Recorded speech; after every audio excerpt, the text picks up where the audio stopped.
Hello, welcome back to the channel. I'm outside Amalfi up here in Fanabay. Let me spin you around.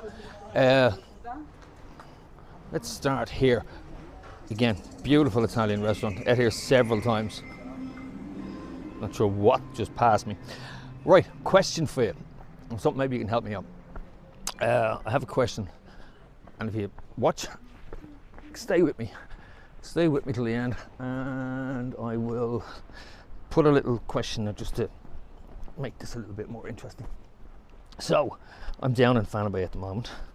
It is the 18th of December. It is 10:30 in the morning, 22 degrees on the glorious island of Tenerife. And I can't think of a better place to be. Let me see, will we go? And we'll go down this way. We'll go down towards the beach, walk along that way. So, Fanabay. This area, I have to say, I love this area. It's a little bit quieter than Las Cristianas or Las Americas. Well, everywhere is quieter than Las Americas, in fairness.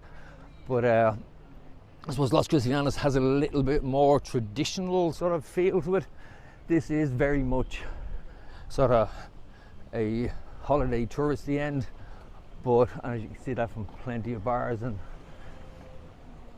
restaurants all along here, and in fairness, most of the restaurants along here are absolutely beautiful.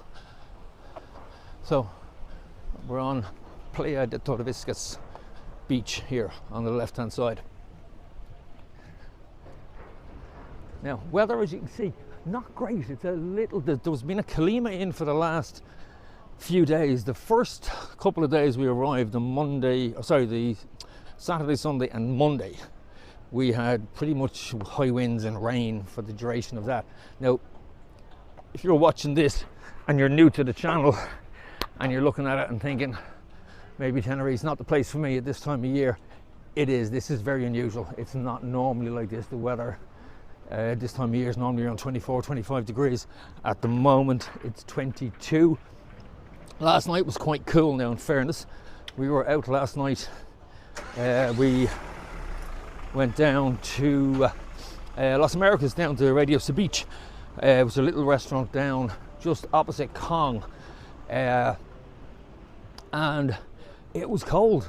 I had a pair of trousers on and a t-shirt, and I'd have happily worn a jacket. That's how cold it was, and I'm fairly good. Normally I'd be in shorts and a t-shirt no matter when I'm here.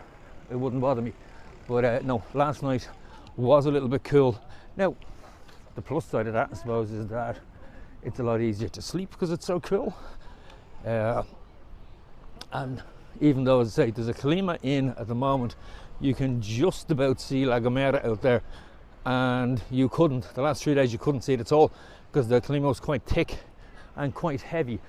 Now, I assume, purely because of the amount of people I saw wearing masks, elderly people wearing masks, that the kalima affects obviously your breathing, because there's fine dust particles from the sand from the Sahara. So bear that in mind if you're coming over. Just bring a mask with you in case you need one, because you never know. And it is, as I said, I was surprised at how many people were wearing masks whilst wandering around, even on buses and that sort of thing. So yeah, it's obviously it does affect people in some way. But back to last night, Radio Sabich. What can I say? It's a quirky little restaurant. It's, as I said, just beside Kong, down in Las Americas, just before you get to the Veronicas. And it's owned by a chap called Benny. Benny is an absolutely fantastic host, and himself and his chef, they managed to run a fantastic little restaurant with just the two of them. I have never seen a restaurant like it. Okay, so you've got Benny greets you at the door, brings you to your table, and I'll show you my table down a few minutes. Has my name on it. It's nice little lighting, and then makes you comfortable. And I have to say, there's a certain sort of relaxed nature to Benny. He's got this way with people. The chap speaks 5 different languages. I'm gobsmacked at the amount. He's sitting talking to people, taking orders in in Spanish and French, and I'm sitting there thinking, wow, this guy really knows his business, he really knows his trade. So beers were brought over, cold, crisp, perfectly poured, and then the menu, which Benny reads to you. Now you can also scan it. There's a thing on your table where you can scan the menu and decide what you want to eat. So it's broken down into snacks, and then you have 3 different levels. You can either have it in a piece of pocket like in your hand, have it on a piece of pocket like a main course with a knife and fork, or you can have it on hummus, on a bed of hummus. Now it's an unusual concept. The whole restaurant is a different concept, and normally I find that sort of concept restaurants can fall flat on their face because they overcomplicate things. But this little restaurant is actually, the kitchen in it is tiny. The kitchen is probably 4 meters squared, and yet they produce fantastically tasty food, piping hot, and the waiter who brings the food to your table is your chef. So it really is 2 men running a hotel, or running a restaurant, and nobody's waiting. There's no delay with the food. You're not waiting for a waiter who's out on the floor to come back to deliver your food, because once the chef has finished preparing your food, he brings it directly to your table, or Benny brings it with him. So that level of service, now whether that's intentional, I don't know. All I know is it works. So you have a young guy making a huge success of a restaurant in Tenerife, and it's not your traditional food. It's not what you would normally, I don't mean no disrespect, but Tenerife, although it has got some amazing restaurants, and I've eaten in quite a few of them, it's I suppose a lot of people would be into sort of your meat and 2 veg and your fish and chips and all that sort of stuff. I'm not saying it's the majority, but it's certainly, there's a huge amount of those type of restaurants in Tenerife. And here, let me go this way. Benny is certainly not that. He has broken the mold when it comes to restaurants in Tenerife. There's no question about that. Now, Radio Sabich, the link with the Radio Sabich bit is that you can, on your table, you have the barcode, QR code, which you can scan and select your music. You have a radio, so you can pick, there's a list of music that you can play, and you can select what you want from it and listen to it while you're sitting there. Now the music is subtle, it's not blasting out of it. You can still sit and have a chat, which is one of my favourite types of restaurants, where you can actually sit and talk to people. And the food, right, I'm going to show it to you first.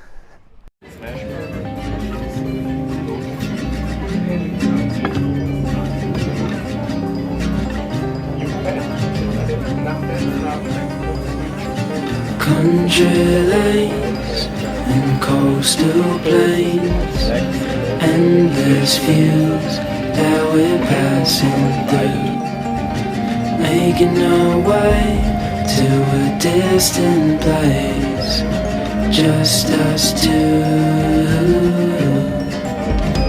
somewhere new.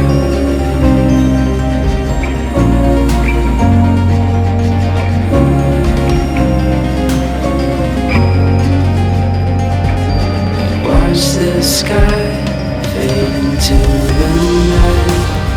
With you in my arms, nothing can go wrong.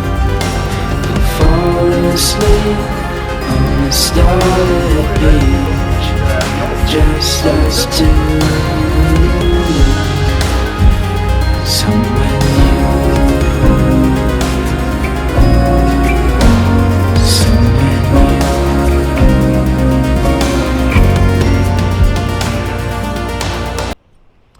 Okay, now you have to say, and you have to admit, that is an absolute feast for the eyes. And if you could smell, it smells even better. Now this was made by one guy in a very small kitchen, and as I said, dressed and brought out and served by the chef. I was just absolutely gobsmacked. I'm not a mad lover of vegetables, let me be brutally honest. I eat them, don't get me wrong, but normally I'm more your, if it flew, it swam, or it walked or ran, I tend to eat it first, and then I'll eat my vegetables, not the other way around. I will always eat meat first. But in this case, my partner was very surprised, because when the main course was put in front of me, I wouldn't normally sort of go, oh God. It was amazing. Let me tell you, it was absolutely amazing. It just, everything worked. There was a balsamic glaze on the plate with the yogurt, mint yogurt, and the chicken on a piece of bread base with diced mixed vegetables, cucumbers, peppers. It was absolutely amazing. Each mouth, it was just such a clever construction of food, and you don't get that often in any restaurant. Never mind the restaurant in Tenerife, you don't get that sort of structure in many restaurants, full stop. Now it's obviously put together by someone who understands food and understands flavours and combinations and textures, because there was everything in it. And my partner, her meal was the Sabich. I think it's what did he call it? Is it a combo? Sabich is basically deep fried aubergine. So that with falafel, vegetables, and again, and that was on a bed of chickpeas, a bed of hummus, and delicious, absolutely delicious. There was literally clean plate sent back, and that for me, for that type of sort of Middle Eastern food, would be rare for me. It wouldn't be something I'd jump first off and go, yeah, you know what, I want to try that. But I'm so glad I did, because I'm seriously recommending this restaurant. Not to mention, it's just, everything about it is really cool. Guy who owns it's really cool. His vibe, his ethos, he's such so easygoing type of guy. So I would advise you book in advance. You can book online. You can go on to Radio Sabich, onto their website or Facebook, and you can book it there. You're 2 minutes from the Veronicas, a couple of minutes from Costa Decky, and what can I say, an absolute 10 out of 10. And this brings me over here. I'm up at Del Duque now. So, question: do you like Middle Eastern food? Is it something you'd go for? Because I wasn't sure. I honestly wasn't sure. But tell me in the comments if you like it, if it's your thing, and if it is, without a question, give Radio Sabich and Benny a go. You will absolutely love it. You won't be disappointed. Okay, if you like what you see, thank you. Welcome to the new followers. Thank you for all those of you who have come back to me. I'm here in Tenerife for the next 2.5, nearly 3 weeks. So there'll be plenty of content coming your way. Okay, talk to you soon. Slán.